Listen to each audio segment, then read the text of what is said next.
E o Evangelho que hoje nós iremos refletir, ele se encontra em João capítulo 6, versículos de 60 ao 69. Proclamação do Evangelho de Jesus Cristo segundo João. Glória a vós, Senhor. Naquele tempo, muitos dos discípulos de Jesus que o escutavam disseram: esta palavra é dura. Quem consegue escutá-la? Sabendo que seus discípulos estavam murmurando por causa disso mesmo, Jesus perguntou: isso vos escandaliza? E quando virdes o Filho do Homem subindo para onde estava antes? O Espírito é que dá a vida. A carne não adianta nada. As palavras que eu vos falei são espírito e vida. Mas entre vós há alguns que não creem. Jesus sabia desde o início quem eram os que tinham fé e quem havia de entregá-lo. E acrescentou: é por isso que eu vos disse: ninguém pode vir a mim, a não ser que lhe seja concedido pelo Pai. A partir daquele momento, muitos discípulos voltaram atrás e não andavam mais com ele. Então Jesus disse aos 12: vós também quereis ir embora? Simão Pedro respondeu: a quem iremos, Senhor? Tu tens palavra de vida eterna. Nós cremos firmemente e reconhecemos que tu és o Santo de Deus. Palavra da salvação. Glória a vós, Senhor. Queridos irmãos e irmãs, esse tempo pascal, ele nos introduz nesse grande mistério da salvação. Mistério porque é algo que nós precisamos ver com os olhos da fé. E é somente com a fé que nós vamos conseguir dar sentido e razão à nossa vida. Assim como Simão Pedro, que vai responder a Jesus: a quem iremos, Senhor? Tu tens palavra de vida eterna. Então, meus queridos irmãos e irmãs, refletindo sobre este Evangelho de hoje, nós precisamos ter uma certeza: a recompensa que nós esperamos receber de Deus, de Jesus, nós não a receberemos aqui neste mundo, mas nós a receberemos na eternidade. Por isso que muitos se frustraram, se decepcionaram no seguimento de Cristo, assim como nós vemos no Evangelho de hoje. E não é diferente nesse período em que nós estamos vivendo, desde Cristo até os dias de hoje. Quantos são aqueles que deixaram de caminhar com o Senhor, porque talvez não conseguiram atingir ou conquistar os seus objetivos? Então, meus queridos irmãos e irmãs, a própria palavra de Deus vai nos dizer que se os nossos propósitos são para somente esta vida, nós somos os mais dignos de lástima. Porque a recompensa que nos aguarda, ela não se encontra aqui nesse mundo, ela se encontra em Deus. Jesus mesmo vai dizer isso, que o Pai vos dará a recompensa a cada um. Então, compreender esse grande mistério da fé é experimentar esse tempo que nós estamos vivendo esse tempo pascal, para refletirmos sobre o sofrimento de Cristo e sobre a sua vitória sobre a morte. Jesus nos deixou bem claro que o sofrimento, ele faz parte desta nossa passagem para a eternidade.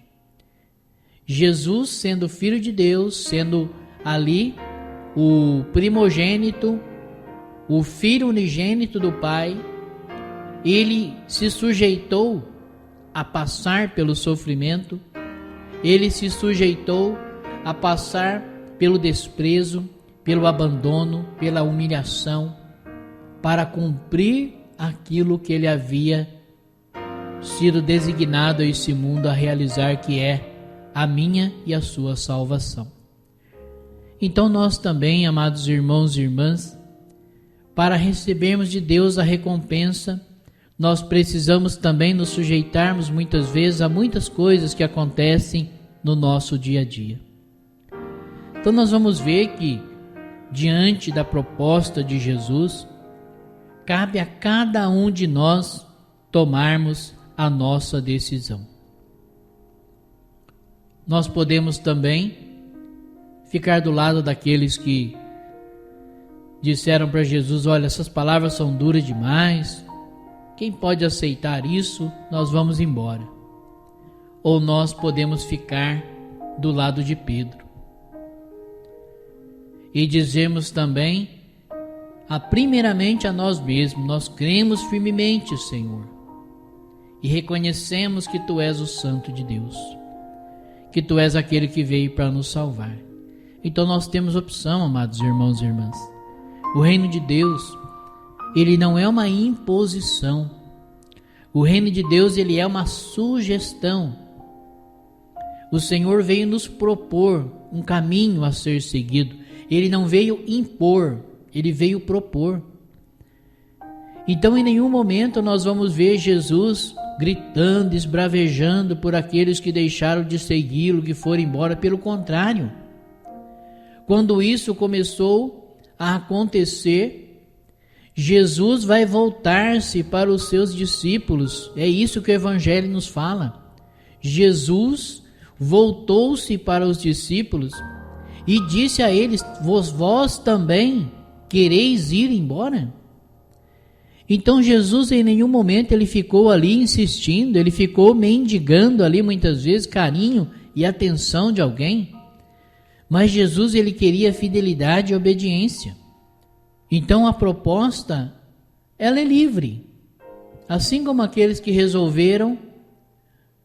acharam que as palavras de Jesus eram duras demais, quem conseguiria escutar aquilo, e resolveram ir embora, se escandalizavam com isso, e vai dizer que não poderiam mais segui-lo.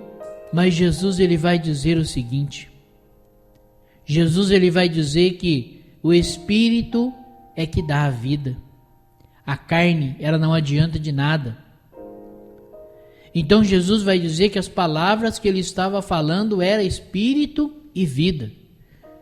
Mas Jesus também sabia que entre aqueles que estavam ali haviam aqueles que não acreditavam. E também existe nos tempos de hoje aqueles que não creem. Então o crer é livre. Só que, como eu já disse, o crer é um critério de salvação. Quem crer será salvo, quem não crer será condenado. Então nós precisamos crer. Precisamos colocar nossa esperança no Senhor e saber que Ele é o único que pode nos introduzir no reino de seu Pai. Então, quando Jesus vai dizer: é por isso que eu vos disse que ninguém pode vir a mim a não ser que lhe seja concedido pelo Pai. E em outro evangelho vai dizer que ninguém vai ao Pai senão por mim. Então nós vamos ver que Deus Pai e Deus Filho, ali se forma a unidade perfeita. Então é por isso, amados irmãos e irmãs, que nós precisamos compreender, não somente com a nossa razão, mas também com o nosso coração. Porque depois que Jesus falou isso, vai dizer que a partir daquele momento, muitos dos seus discípulos voltaram atrás e não andavam mais com ele. Então Jesus, vendo aquilo que estava acontecendo, Jesus ele vai olhar ali para os seus discípulos e vai dizer a eles: vós também quereis ir embora? Mas um homem sensato, um homem que estava ali com o seu coração ardendo pelo reino de Deus, vai dizer para Jesus: Senhor, a quem iremos? Tu tens palavra de vida eterna. Se nós também, amados irmãos e irmãs, cremos que somente o Cristo tem palavras de vida eterna, não importa o caminho, não importa as pedras, não importa os espinhos. O importante é caminharmos decididamente. Por isso quero convidar você neste momento, nos colocarmos diante da presença do Senhor, pedir a Ele a graça de estarmos sempre com o nosso coração aberto para acolher o seu desejo e a sua vontade em nossa vida. Senhor, nos colocamos diante da vossa presença neste momento. Queremos pedir ao Senhor a graça da fidelidade, da obediência. A graça, Senhor, de caminharmos sobre a luz do Teu Espírito Santo e de não queremos voltar atrás, Senhor. Tira do nosso coração todo medo, toda insegurança, toda incerteza. Tira do nosso coração tudo aquilo que nos escandaliza muitas vezes, Senhor, e que nos faz muitas vezes fraquejar na nossa fé. Dai-nos a graça, Senhor, de sermos pessoas dóceis à Tua palavra, ao Teu ensinamento, de não caminharmos segundo os nossos preceitos e as nossas vontades, mas de sermos guiados segundo, Senhor, os Teus ensinamentos, de sermos conduzidos por Tuas mãos, Tu que és o Senhor, o bom pastor, aquele que cuida de cada um de nós, aquele que nos conduz pelos caminhos da verdade e da justiça. Dai-nos a graça de vivermos sempre, Senhor, iluminados e direcionados pelas Tuas santas mãos. Louvado seja nosso Senhor Jesus Cristo, para sempre seja louvado.